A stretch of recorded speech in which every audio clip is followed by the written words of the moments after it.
third-party owned data sets, right? A very good example is the Facebook lift test, okay? It's the most adopted, the widely used lift test in the industry, naturally because it's Facebook and they actually have the best technology for that. They use a underlying approach called the ghost ads approach, okay? They haven't talked about this a lot in the last 3-4 years. So I have to assume the stuff has changed in the back quite significantly, but it was originally predicated and anchored on this approach called ghost ads or ghost ads bidding approach. And 30 seconds on that is that it's kind of an auction system underneath. While the auction's running, they will sample a bunch of bids for your campaign, sample a bunch of impressions you would have won for your campaign, put them away, and synthesize basically a control audience for you, and then see how the control audience essentially converted, and then use that response rate as the control response rate, compare it with the campaign response rate, and you get basically a lift, okay? The approach is sound, it's valid. The only negative thing about it is it's fully opaque to us, right? We can't obviously observe it. We don't know exactly what the underlying systems look like. And if we get a result we like, life is great. If you get a result we don't like, there's nothing we can do about it, right? It's just, it is what it is. There is some level of unpacking you can do.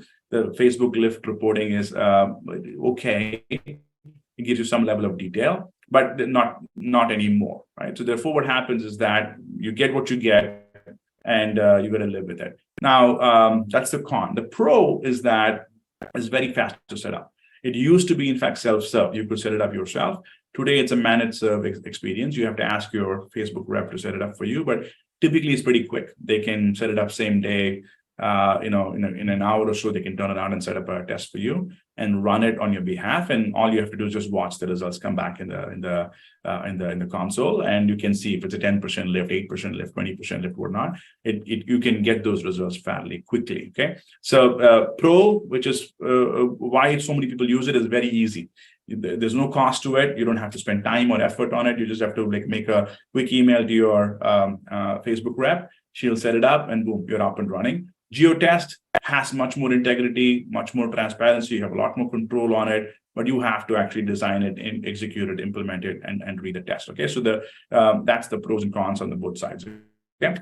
Now, another con on the third-party side is that they're not all the same. If you go do a Facebook lift test, and a Hulu lift test, and a Roku lift test, and a GeoX Google lift test, they're all slightly different. They're actually somewhat markedly different in some ways. They don't always provide all the details, all the data behind it, and they extrapolate. And some of them are not so automated. So they'll get the result, they'll prepare a deck for you, and the deck is kind of their interpretation of the results for you as opposed to the raw data.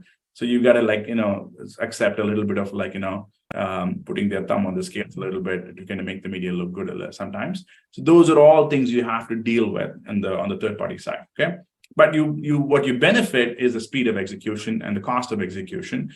They will run the test for you, and they will generate the results, and it's pretty fast. And the recommendation generally that I make to clients I work with or brands I work with is to say, whatever you can, if you can do a test, do it. If you have a third-party test, take it. There's no reason to say I'll only run GeoTest.